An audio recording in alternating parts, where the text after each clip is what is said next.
back, family and friends. Hello, welcome. Melinda. My name's Chris, and if you remember in our last video, we talked about the pros and cons of flying. So we flipped it, and we are going to talk about the pros and cons of driving to Disney World. And we know everybody is different. Now, not everybody's the same. So we know it's not going to be the same for everybody. So down below, share your pros and cons. Yeah, we'd like to know. And whether or not you agree or disagree. Yeah. So let's start with the cons first, and they're not in any particular order. They're just random. So number one, it takes forever, at least for us. A straight through drive takes 17 hours. We're driving forever. And we got smart one year. Yes. And let's stay somewhere in the middle and just start again the next day. Because we're not no spring chickens. No. Last time we drove, we were dead tired, and it was scary. What's number two? So number two is gas prices. So the prices are different in each state. So, it's always questionable in your mind, can I make it to the next gas station? Because I'm letting you know, whenever we drive and we're in the foothills of West Virginia, that is so true. It's like, so true. Where's the next gas station? Because you think you have enough gas, but you never know. And just not knowing what gas stations, and you can look at your app and be like, there's a gas station down the road. But will it be open? Will it be open? And some of these gas stations are kind of iffy, if you know what I mean.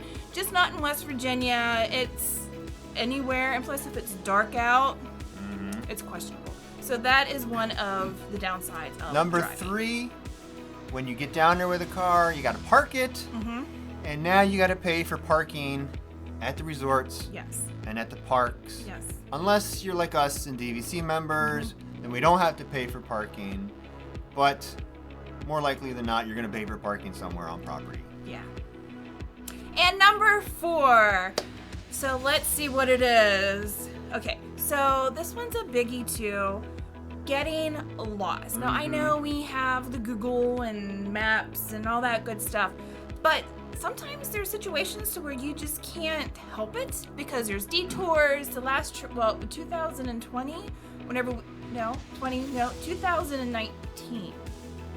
Either way, anyway. Anyways, there was a big hurricane. Which hurricane was Hurricane Florence. So they even shut down the highway. So we had to reroute it, and we had to end up going through Tennessee, and it was terrible. So that is another downside. It rained most of the time, and I am not a good driver when it rains and it's dark out. So yeah, bad weather is not good for driving down there. All right, what's the next one? Number five. Okay, depending on whether or not, if you drive your own car, it's gonna cost wear and tear on your car. And we are planning our next trip. Yes. And hopefully somebody wants to take our van. I do. I'm a little worried about it because I've already changed the plugs and the coil packs twice on one of them. And I'm a little leery about pushing it one more try. So if you drive your own car, it costs wear and tear on your car. Right. So that's number five. That's number five. Yes.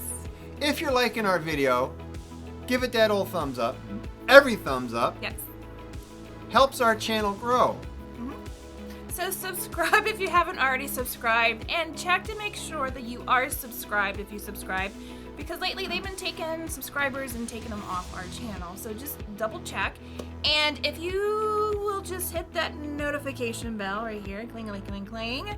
That way whenever Chris puts the videos up, you will be notified once he puts those videos up. If you're already subscribed, we just want to say thank you. Thank you so much. And it is truly appreciated. Yes. Now, let's get to the pros of driving. Number one. And they're not in any specific order, they're just random. Number one. There's actually a video on this. I might link it below. I don't know. But you can pack what you want. You can take what you want, as long as it fits in the car. Yes. You can take what you want. You can pack what you want. That's why I want to take the thing in. And rent a car. It's a little kind of a car. Yes. Don't know if we fit it all in there. But anyway. But tell them what I take. On the one with my mom, we took wheelchair rollator. She packed the crock pot. Yes. A whole bunch of frozen food. Some frozen, yes. The cooler full of food. Totes. With dry food. Dry food. We had laundry, soap, and things like that. So driving, yes, you can bring a lot more stuff with you. Because it saves money. It saves money on food. We didn't eat out as much. We would do something in the park. Oh, let's go back to the room, grab a bite to eat. Because I take timers. I know this is getting off the subject, but I take timers. So if I know we're going to be in the park and I have something in the crock pot, I'll set that timer to cook for so many hours. So that way, whenever we come back to the room, it's just right. There you go. So number 2. Okay, so we get more excited for the anticipation of driving. Exactly.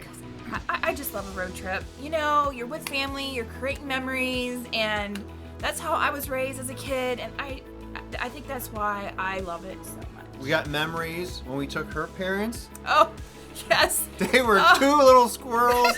There was crumbs all over the back of the van. But it created memories. And every time we stopped to get gas, her dad tried to beat me out to pay for the gas. Yes, yeah. So one time I'm like, we'll let him pay. And the hotel we stayed at was terrible. Yeah. It was I'm so surprised bad. we didn't get a video. Oh my God. No, we weren't vlogging then. No, you weren't. Okay. And so there's number 3? Well, there's for my mom. Oh, okay. Remember, she said, I'm not going to fall asleep in that van, and I got a picture. And she's out. Anyway. So what's number 3, hon? For us, it's more convenient. You can stop when you want. And when I fly, I don't eat like 2 to 3 hours before because what goes in has to come out. He learned that from his mother. I don't care. Oh, water I care, but... And if you want to see the world's largest teapot in Chester, West Virginia, you know what? Darn it all. You can stop and see that. Yes, you can. You're in control, and I'll tell you what, the seats in a car are more comfortable than those on a plane. Yes. Air conditioning, if you want it. Give it to me. Fresh air. Give it to me. And fresh air. And and I can turn that little, I can move the little vents off. I don't want the heat. You want the heat? Take it. Open the window, whatnot. Anyway, what's number 4? So number 4 is driving off property.